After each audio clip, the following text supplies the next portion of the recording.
Okay, so buenas Cameron Diaz, welcome to pedroTV. I find myself now at the Damien Minton Gallery with a friend of mine, Eric Niebuhr. How are you doing? I'm great, thanks for having me. That's quite all right, it's a real pleasure. We're here at Eric's solo show called The Devotionals. Yeah, the title, what's The Devotionals about? What's the title? Well, for titling for the show as well as for pieces, I always like to have sort of set up a parameter where it engages the viewer, but it's not, I mean, specific to where the pieces are, but also it's open enough so people can bring their own ideas and what that means, devotional. Devotion in a religious sense? It could be, it's all the definitions that could contain in that, so that just, being devoted to something, the practice of painting, and the religious aspects of setting up that situation where you're devoting time to something or creating that space. So it was also the original thing that I was looking at for the show was Byzantine and Russian icons, which a couple of pieces are based on. I saw a show a while back, and I was just thinking about that practice of an artist actually making a piece where they're anonymous as well when they were making these pieces. They're unknown artists, and they would spend that time creating it. And then sort of like, well, how does that work? And, how can I contemporize that? Or how does that relate today if you're religious or not? Yeah. A night of devotion, and then the practice of that. And then referring that as well, some of the pieces refer to specific artists as sort of like acknowledging them and sort of devotional aspects of that. Okay. No, okay. We're standing in front of a brilliant painting. Brilliant. So how does this, everything you've just explained, how does that relate to this piece? Yeah. So this one is, the title is Funeral Fireworks, and then in parentheses, After Twombly, which is based on Cy Twombly's painting. So I was saying, I was sort of looking at the aspect of devotion, and I found this website about fireworks that you could have at a funeral, where basically, so you could even put like ashes in a firework and make them shoot off. Or you could just have a memorial celebration with fireworks. And the promotional video, I was watching it, and I was sort of watching the fireworks, and I was like, there was something about the cascading of the lights that I was thinking was quite, could it be solemn, or could it go beyond like just the idea of the fireworks that we see as entertainment, like just the sort of the gesture. And it's a funny thing that I started looking at, and so I was trying to find a gestural firework that sort of had this sort of like drooping, like almost solemnness about it. So what I did also was take away any reference to night, so that it made it more abstracted, so it's almost more of a neutral space, so that you just really see the form, and then you see sort of the shadow remains of the burst of energy. And what that reminded me of was a Cy Twombly painting that had this kind of smeared, kind of dripping paint, and actually linked up both the fireworks and this Twombly painting when I was working on them compositionally, and they both, so I used the Twombly paintings to sort of set up the space, and his paintings as well, he would work on these sort of grounds that were quite, almost like raw canvas, and so I was sort of referencing that with that piece, and he died last year as well, and so I sort of like, it's a long story, but...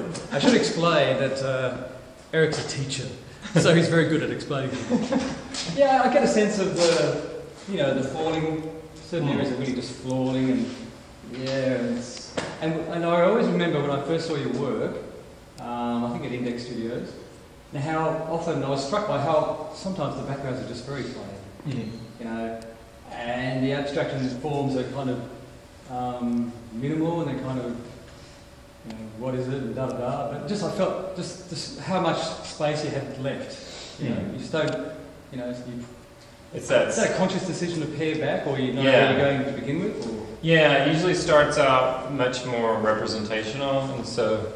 here's another one. What's going on here? So this one is similar to the one that's in the corner, that's that small one, and it's basically it was taken from this imagery of, do you know where the image is from? No. So this piece is called Paddle Out, after Morandi, but this was taken from news footage of a memorial that was held in the ocean for surfers. So they gathered together and they sort of make a circular, sorry about that. Technical. Yeah, thank you. Okay, yeah, okay. I was thinking it was Islamic women. Yeah, I mean, so that's the thing. I started with a specific reference, and I do want to abstract it so that there's enough information that sort of you can gravitate to something, but I don't necessarily want you. I mean, it's not necessarily about that news image. Otherwise, I would paint exactly that. But it's sort of it brings. I call it a surrogate. So using that as a means as a formal investigation for the painting, and also sort of placing it in a mood. I do like that sort of that congregation of people on the water, and sort of like what that can emote, or what people can sort of read into the space. People coming together in a circle, and then this sort of, I love, visually I love the oceans, looking at the ocean, the horizon line, and sort of when the things sort of disappear in that space. So the Morandi reference is the still life painter, and it's really minimalist kind of Was it just bottles? Yeah. Playing tabletop. And that's another. I think of him as someone that's very devotional and sort of sticking to that practice. One subject. Yeah, and he has this really sort of. Some of his paintings has this real central focus where the color is really minimal, and then the space. And I actually borrowed again the composition, in the Twombly painting. I borrowed this composition from the Morandi. So this is actually, their colors in here is a similar, in a Morandi painting, there's bottles that are a similar color. Can you talk about, okay, we've got this thick, is that enamel? It's actually acrylic, but it kind of has that, I don't know if you can, I don't know whether the video will show, but they're really thick, they stand out. They're like puddles, and I'm seeing you manipulate puddles, pooling puddles. Yeah. Can you talk about that? The process. The decision to do it like that. Yeah, I mean, it's always as every painter knows, you figure out have the subject matter, and then how to do it, and how do you physically want it to sit on the painting. I mean, years ago I sort of played around, and I was discovering different techniques. Was sort of laying down the paint and doing careful sort of pooling of the paint. I used to use oil paint as well. Yeah. And just sort of, in the way that it pools, it also sort of abstracts it even more. And you're working horizontally? Yeah, so flat. And then, so originally it was just used for one specific purpose, but then I started thinking, how does that, if I do it in other paintings, how does it sort of enter into the viewer's space? And I like that idea that how the painting is physically, sort of becomes part of our space with the physical, the aspects of the paint, and how that sits in contrast as well to the more expansive areas. Before we go to the jumbo, so this one here, again a different palette you've chosen. Can you talk about this painting? What title is it? What's the title? It's Ceiling, and then parentheses Shroud of Turin. So it's actually based on once I was in this gallery, and I actually was looking at the ceiling, and the watermarks, if you could see, it's quite ambiguous and abstract. And I was thinking about it, and I just took a photograph of it. And I started looking at the Shroud of Turin, and it had similar if you look at the stains, and I was like, there's something about those two things I wanted to link, and this sort of this mystery, and then also the format is meant to be sort of as a body would be in a coffin or something, so that's sort of that same reference to the figure, but it'd be more of an abstraction. Very abstract, not just clouds. So it lends itself to other. And this is a great key. This brown paint, chocolate kind of brown paint, has led you recently to do these paintings. This one we'll talk about. Well, the brown. You mean the brown? Well, I actually did this one before, but it's. I do revisit certain things, and it's funny. I was looking at a show I did in 2001, and I had a similar compositional format, but it was from a totally different reference. And it's interesting, what you kind of revisit, come back to, and the palette. I do like this palette, and this actually was the painting that I was mentioning. It came from an icon, and the color for this actually came from the wood that the icon was painted on. And what kind of icon was it? As a Byzantine icon, of Christ's face. It's actually two angels, and it's I've abstracted it. But if you see this form, this is actually a head, and this is sort of like an armor. It's in half, but the painting itself was sort of decomposing, So the painting itself was already abstracting itself. Okay.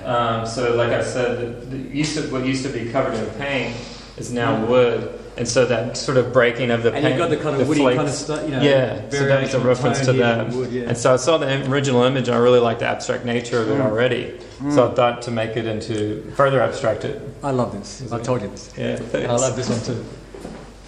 This is, what title is this? This is called More Love Hours for Mike Kelly. Now, who's Mike Kelly? So he's a Los Angeles-based artist, but he died. He committed suicide last year, and What a recent death. Yeah, You're influencing you. yeah. So some of that sort of percolated in the work. But I always like things that sort of. I mean, like I was saying, I revisit certain formal relationships, and I've done other paintings where it has this sense of light that's sort of emanating around objects. And formerly, I was really attracted to the image, but the title actually comes from a Facebook page called More Love Hours for Mike Kelly. More Love Hours. Yeah, because there was a piece that he did called More Love Hours, and the Wages of Sin was a painting, a work of art that Mike Kelly did. But this is sort of a reference to that piece, but the Facebook page was a dedication to him. And some artists made, and different people in the neighborhood where he was from, made a ad hoc memorial for the artist, and they put candles, and they put like stuffed animals and things. I was going to jump in and say, that's a candle, and I was thinking, it's not a candle. It's a candle? Yeah. And so it was a reference, they were trying to recreate one of his pieces, actually. And so by doing that, I just really liked, there was this like an image on the Facebook page, and I asked permission from someone. I said, oh, can I use this for an abstract painting? And they were fine with it. So so it was twofold. Like I said, it was sort of a dedication to that artist, but also the formal, like I said, looking at the idea of memorials, people creating their own memorials, and sort of how we do it today, things like that. But it has become much more abstracted, and what I really got into is these sort of like the candle forms and the melted forms, and physically how that could work with the application of the paint. The flow of time. Yeah. Things changing, forms. Okay, there's another wall, which we'll get to, with smaller works. Yeah.